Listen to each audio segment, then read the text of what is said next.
L'infomédia, Céline Baydarcourt. On va commencer avec la fameuse chronologie des médias. On attend toujours la signature d'un accord. Mais les discussions s'enlisent malgré la multiplication des réunions au ministère de la Culture. Les acteurs du secteur audiovisuel avaient initialement jusqu'à jeudi dernier pour s'entendre sur un projet présenté par Françoise Nyssen. Puis la date a été repoussée à mardi, hier. Finalement à demain.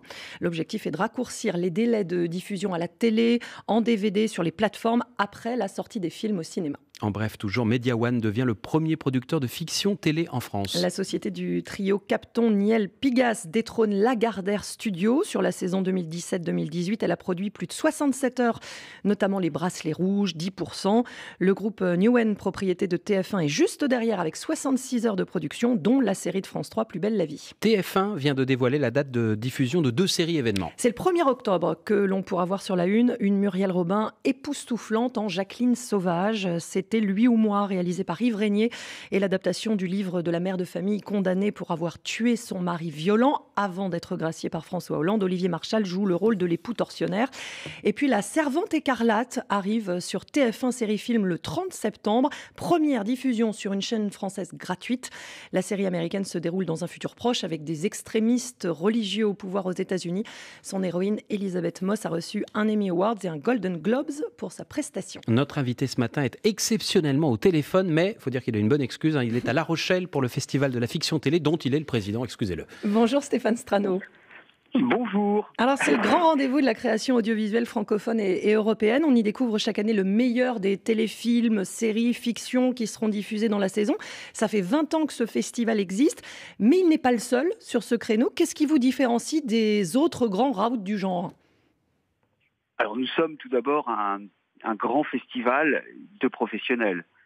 C'est l'ensemble de la profession et de la production, particulièrement au départ de ce festival, qui a eu l'idée de ce festival, qui l'a créé. Donc notre ADN, c'est la création française, c'est le regard sur le monde et particulièrement le territoire favorable de l'Europe.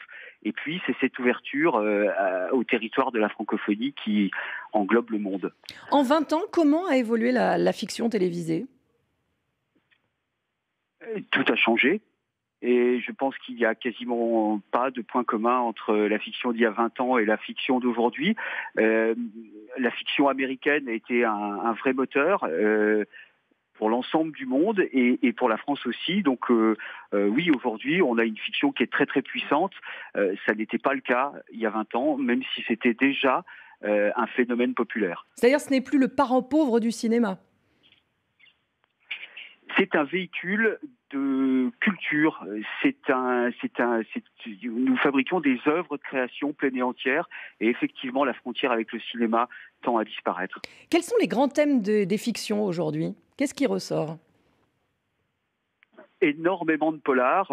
C'est quelque chose que le responsable de la sélection, Yves Bigot, a remarqué pendant tout son travail. Et à regretter peut-être aussi. Et a certainement regretté aussi. Et pour le coup, nous constatons effectivement que le polar est un genre majeur à la télévision. Et nous rappelons, je rappelle aux côtés d'Yves Bigot, qu'effectivement nous avons besoin de diversité.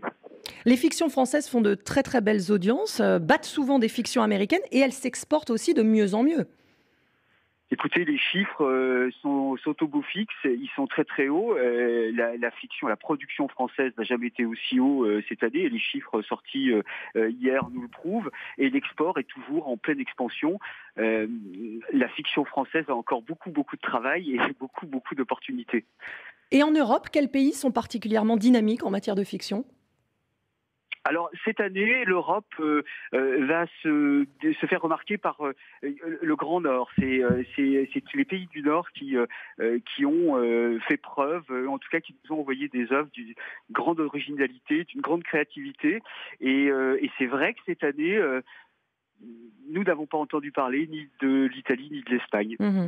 42 œuvres inédites sont en compétition. Le jury, présidé par l'actrice Marie Gillin, dévoilera son palmarès samedi soir. Il y a 3 compétitions, en fait, françaises, européennes et pour la première fois, francophones, étrangères. Vous avez à cœur de promouvoir la langue française ? Alors, une petite correction, c'est la 2e année que nous avons cette sélection officielle francophone.